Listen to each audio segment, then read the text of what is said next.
I'm Janice Stein, the chair of the Lionel Gelber Prize jury, and it is my privilege to be with Jeffrey Veidlinger, the author of In the Midst of Civilized Europe.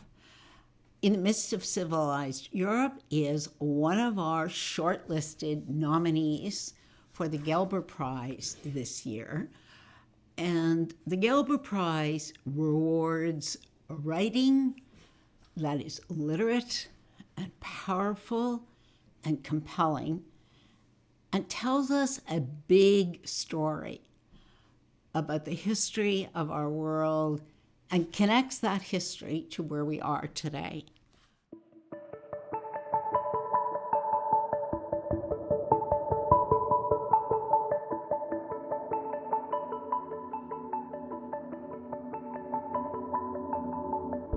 When I first read this book as a jury member for the prize, I was riveted. This is a gripping and frightening read, frankly.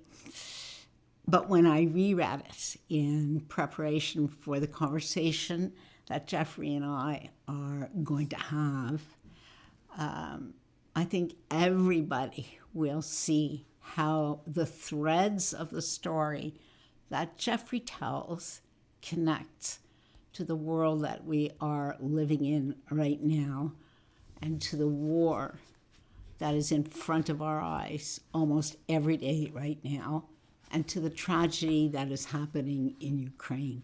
So welcome, Jeffrey, to this conversation. Thank you. It's a real honor to be here. Well, your book, as I just said, is gripping. Take us back, Jeffrey, to this story that you tell, which starts more than 100 years ago, literally 100 years ago, in 1918. What drew you to this period of history in Europe? You know, I had done a project where I was interviewing Yiddish speakers in Eastern Europe for about 10 years, between 2002 and 2010. I had gone around to small towns throughout Eastern Europe interviewing Yiddish speakers about their lives and how they survived the Holocaust, how they survived communism. And the story of these pogroms, of this anti-Jewish violence, this wave of anti-Jewish violence that took place between 1918 and 1921, kept coming up in the interviews. And it was something that I didn't know all that much about, and I don't think historians knew all that much about. So I was interested in investigating it further and started looking into what happened, and was really shocked at the level of violence in this territory, which happens to be the very same territory that the first mass killings of the Holocaust took place. So these killings, these systematic killings of Jews, which takes place largely in the territory of what is today Ukraine. What starts that as a historian? How do you put these systematic killings in context, Jeffrey? What was it that led to what you describe as the precursor to the Holocaust? Yeah, so it all begins after World War I, or even during World War I, as the empires around Ukraine are falling apart. Parts of Ukraine were at one point parts of the Ottoman Empire, the Russian Empire, and the Austro-Hungarian Empire. And those empires, as well as the German Empire, are all fighting on Ukrainian land during the First World War. And when those empires start to collapse, new states declare independence. Poland declares its independence, Ukraine declares its independence. The Soviet Union, there's a Bolshevik revolution, and the Soviet Union declares itself a state. And their territory that they're claiming overlaps in Ukraine. And the Jews are scattered throughout that entire territory. They're not concentrated in any one region, as a result of which they can't really make their own claim to sovereignty. Instead, they're spread throughout the entire region in urban enclaves. And what ends up happening is each side blames the Jews for all of the ills that are befalling them. So the Poles start to blame the Jews on saying that the Jews are allying with the Ukrainians. The Ukrainians accuse the Jews of allying with the Poles. The Bolsheviks attack the Jews on the grounds that they're capitalists and artisans and small shop owners, and the capitalists attack the Jews on the grounds that they're Bolsheviks. The Germans accuse the Jews of spying for the Russians, and the Russians accuse the Jews of spying for the Germans. So all sides coalesce on the Jews and share this suspicion of the Jews that leads to widespread violence throughout the region. But certainly the history of pogroms predates this period. As you well know, this is not the first organized attempt to kill Jews, and it's not even the first organized attempt to kill Jews in this territory. So what makes this so important as the historical precursor to the Holocaust? Yeah, so there had been waves of anti-Jewish violence in the area about every 20 years. The first one was 1881 to 1882, in which a couple dozen Jews were killed. And then there's another wave of violence between 1903 and 1906, in which about 3,000 to 5,000 Jews are killed. And in the wave that I'm studying between 1918 and 1921, about 100,000 Jews are killed. So the numbers are much larger. But more specifically, it's the political motivation of the killing that I think differentiates it and that relates it more closely to the Holocaust 20 years later.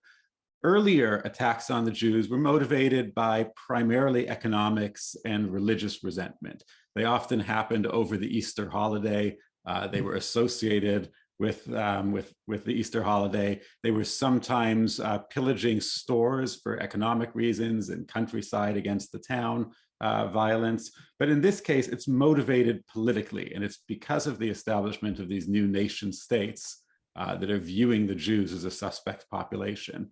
And I would say that's also one of the key factors and one of the understudied factors in the Holocaust as well. So if we look at this, as I read the book, a key theme is the one that you just articulated, which this comes in the wake of crumbling empires and political reorganization. But there's a second theme also that I think runs through your interpretation, which is nationalism. And in that sense, it's not so much that one blamed the other, although that's clearly part of the story, but there is a larger story of nationalism which excludes and makes the Jewish population the other. Do you think, given the rise of nationalism in the wake of imperial dissolution, this was more or less inevitable?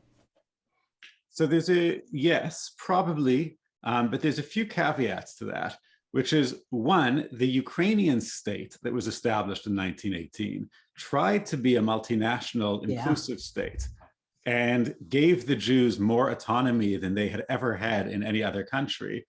Yiddish was made one of the languages of the country. It was used to print documents. It was even used on currency issued by the regime. There was a Ministry of Jewish Affairs. So Jews were given a wide degree of autonomy in the Ukrainian state, which tried not to be an ethno-national state on the model of Poland as it was emerging to the West.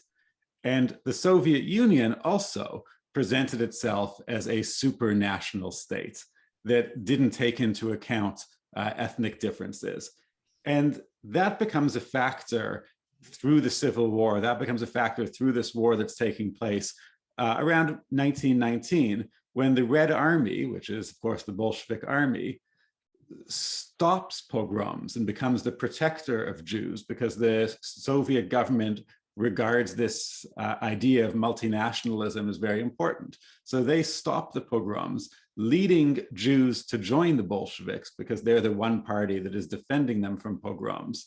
And this then creates somewhat of a self-fulfilling prophecy where Jews become more closely associated with Bolshevism as more Jews join the Red Army. And that also leads to violence as the peasants rise up against Bolshevism. And is there a historical irony here, Jeffrey, that so much of this violence, the 4 big pogroms that you write about in the book, take place in the territory of Ukraine, which, as you rightly say, was a multicultural state, more so than its neighbors to the west. Yeah, it's definitely an ironic feature of the pogroms. And there's, of course, a reason why so many Jews were living in Ukraine, which is that Ukraine had been pretty good to Jews, which is why Jews were attracted to the region in the first place. But it's the fact that Ukraine becomes such a terrible battle place between all of these invading armies, be they the white army that's trying to restore a united Russia, or the red army that's trying to build a Bolshevik republic, or various warlords who raise miniature armies, insurgent armies that attack the Jews. The entire region explodes in warfare. And the Jews are victimized by all sides in this conflict, except at a certain point, the Bolsheviks, who start to become the Jews' protectors. It's so interesting, of course, because that charge that the Jews were Bolsheviks went on to haunt them for years in parts of Eastern Europe, in Poland, in other parts of Eastern Europe.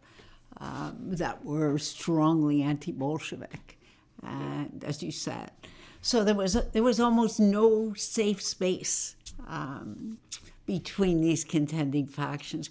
How does that feed into the Holocaust? Because that is the strong claim of your book, that these early pogroms in Ukraine set the context and provided the narrative and the tone for the Holocaust that comes later. Yeah, so I think for one, we have underestimated the role that the accusation of Judeo-Bolshevism, the accusation that Jews and Bolsheviks are one and the same, played in the Holocaust in Ukraine, and in fact in Soviet territories in general. The Nazis were very aware of this public association between Jews and Bolsheviks, and the Bolsheviks committed terrible crimes in Ukraine in the 1920s and 1930s. And the Nazis were able to use those crimes as a means of garnering support from the local population against the Jews in a way that they couldn't do elsewhere. Even in places like Poland, they couldn't get the type of popular support against the Jews that they were able to get in Ukraine, precisely because of this relationship or perceived relationship between Jews and Bolsheviks. So I think that's one continuity, that this accusation of Judeo-Bolshevism continues. Another continuity is the actual people who assisted or stood by during the first mass killings of the Holocaust in 1941. The Holocaust in Ukraine in 1941 wasn't the type of Holocaust that we're most familiar with in terms of death camps and concentration camps. The shootings were closer at home. It's been called the Holocaust by bullets, where armies came into towns and with the assistance of locals, rounded up the Jews and usually marched them to the outskirts of town and shot them into mass graves. The largest such mass grave is Babin Yar, which some people know about, in which over 36 hours, 33,000 Jews were killed between September 29th and September 30th, 1941. So it was this type of killing with the participation of locals. And those locals who participated were in their 30s and 40s at the time, and had been in their teens and 20s 20 years earlier when these pogroms took place. So sometimes it's the same perpetrators, literally the same people who perpetrated pogroms, who are then assisting in these mass killings of the Holocaust. At other times, it's children who witnessed the killing of Jews in 1919 and 1920, and are now inured to the violence. They're less shocked by the violence when it happens in 1941. You know, such an important argument in your book, Jeffrey, is the personal element to this, that these killings were at close proximity. They were done by bullets. They were not at a remove. That speaks almost of an intimate connection to the violence that existed in Ukraine at that point. How do you, as a historian, explain that intimacy? Yeah, I mean, we have to recognize that these people were killing people that they knew, both in the pogroms that I'm looking at between 1918 and 1921 and the Holocaust. These were not mechanized, bureaucratized killings like the killings that took place in, say, 1942 and 1943 in Poland. These were local killings by people who knew the victims, and the victims knew the perpetrators. In the 1918 to 1921 pogroms, it was often young peasants, young farmers who came into town to kill Jews and to steal their property and take it back to the village, on the charge that the Jews were Bolsheviks and they were taking what they were owed from the Bolsheviks. And they knew the people who were coming to their houses. And there are accounts, the book is based mostly on testimonies, and there's testimonies of people saying, yes, I knew this peasant, he had worked on my house, he had come to visit me, he had been a client of mine. And to many of them, they mentioned that this was the most galling aspect of it, is that people they knew well became perpetrators. In one pogrom I look at in some detail in Slovichna, it's a neighbor of the writer who becomes one of the ringleaders of the pogrom perpetrators, and somebody he's known since childhood who turns against him. So it's this type of intimacy. What makes people who had been neighbors for years suddenly turn on each other that is so fascinating and so troubling? It is a deeply troubling story. I think certainly I was struck reading the book, Jeffrey, by this portrait of intimacy that come from these testimony and documents and interviews that you were able to collect to paint this vivid picture. And that's what stays with the reader, I think, of this violence that is so close in. You're not going to be surprised to hear me say that when I reread the book now in March of 2022, the name of every city and many villages are familiar to me because, of course, they are front page now at the center of the world's attention as Russia has launched a major attack on civilians that are living in these cities and towns. And for those who have no connection to Russia or Ukraine, there is, of course, an intimate connection there too. Their histories are bound up with one another. They trace their origins. Ukrainians will tell you one version of the story, and Russians will tell you another. But there is an intimate and up-close connection between their history. As you watch this unfold, do you see connections between 1918 and 21 in this troubled history of Ukraine as the epicenter of all these contending forces? Can you see connections to what is happening today? Unfortunately, yes. It's horrifying what's happening today. And, when I wrote this book, I was hoping that I was writing history, that I was writing things that were really in the past. But I think current events have shown us that the 20th century is still very relevant in the 21st century. Once again, we're seeing attacks from Russia on Ukraine as Ukraine struggles for a pluralistic, independent, democratic state, which is exactly what took place in 1918. And it's that type of democratic pluralism that so threatens Russia. Putin slings the accusation of Nazism towards Ukraine, and because he knows that that's going to have resonance. There is a history of Nazism in Ukraine dating from the Second World War, and there's even been a resurgence of neo-Nazi movements in Ukraine in the last 20 years. But it's tiny. It's a tiny percentage of the Ukrainian population. In fact, much less than in many other countries in Europe.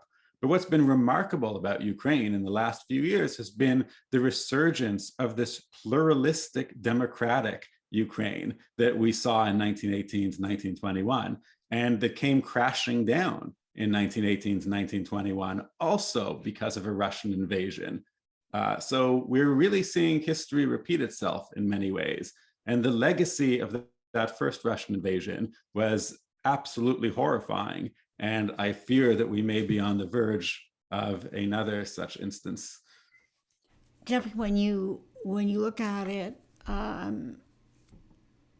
it seems firstly that you're saying that Russia has an inability to tolerate a pluralistic, multicultural, more open society on its border, and that this is not a new problem. This is not a 21st century problem. It's not a Putin problem.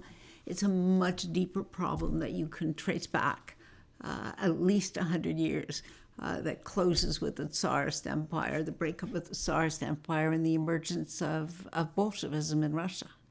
Yeah, I mean, I wouldn't go so far as to say it's a Russian problem, but it's certainly a Putin problem. And where Putin is right is Russians and Ukrainians do have a lot in common. They have a similar language, they have similar culture, they have similar histories, they have a lot in common. And Putin knows that if democracy can work in Ukraine, it can work in Russia too. And nothing threatens Putin's rule more than democracy. And Ukraine in the last few years has been very successful in establishing a democracy. It was previously plagued by corruption and continues to have corruption issues, but it's been remarkably successful in fostering a new pluralist democracy. That's evidenced by the president, who is Jewish, but more importantly, it wasn't even an issue during the election. Nobody cares that he's Jewish. And I think that's the most important part of it. Well, that's frankly astounding when you're talking about Eastern Europe and Ukraine, that a Jew can be elected president with no controversy and with nobody remarking on his religion or ethnicity. That is inconceivable. You made an interesting comment now when you said it's a Putin problem, not a Russian problem. What stands in between the end of the Tsarist Empire and the period we're now in clearly is the Soviet period. And so are you saying that it wasn't a Soviet problem? It's the Soviet problem too, but it's a problem of the Soviet leadership and of the Russian leadership that is able to instill its will over the Russian people this way. All right. So there's a thread that you can trace over the last 100 years. Now, of course, the story you tell in 1918, 1921 is horrific violence against a minority that everybody blames for their own failures. As you look at what is unfolding now in this really brutal attack by Putin's Russia against Ukraine, do you see the same kind of fate as a possibility for minorities in the wake of all of this? It certainly does worry me. War is unpredictable, and we don't know what type of violence is going to escalate from it and what the impacts, long-term impacts, are going to be. I think of the refugee issue, for instance. The pogroms that I write about also started a massive refugee crisis of some 300,000 to 500,000 Jews who fled Ukraine to the west, and hundreds of thousands of more who fled to the east, as well as Ukrainians who fled to the west. And this, as I argue in the book, the refugee crisis, the idea of hundreds of thousands of Jews coming into cities like Berlin and Paris, fueled the rise of right-wing politics in Berlin, of these demagogues who blamed problems in Berlin on these Jewish immigrants, including the early Nazi Party that focused a lot of its early messaging on anti-immigrant rhetoric against these Jewish migrants, Jewish refugees, who they claimed were importing Bolshevism into Germany, even though they were fleeing Bolshevism. So it just goes to show that the pogroms in 1918 to 1921 had an impact in Germany in the 1930s. The trail is very long of this type of violence, and we don't know what's going to happen with the current spate of violence. You know, that part of the story is such an important part, because if we look at the numbers of refugees in this war is only 3 weeks old, although it feels like it's been forever, and there are 2.5 million refugees that have poured out of Ukraine into neighboring states, Romania, Poland, and beyond, where these governments are already struggling with the number of refugees. And you could see the kind of minority politics that can arise under these kinds of circumstances. And of course, there are also about 150,000 Jewish Ukrainians who are part of this refugee exodus right now. How do you see Poland, Romania, the neighboring states, the traditional Central European states, coping with this kind of refugee flow, which is unprecedented in their modern history, Jeffrey? Absolutely unprecedented. And the way they're welcoming the refugees is also unprecedented.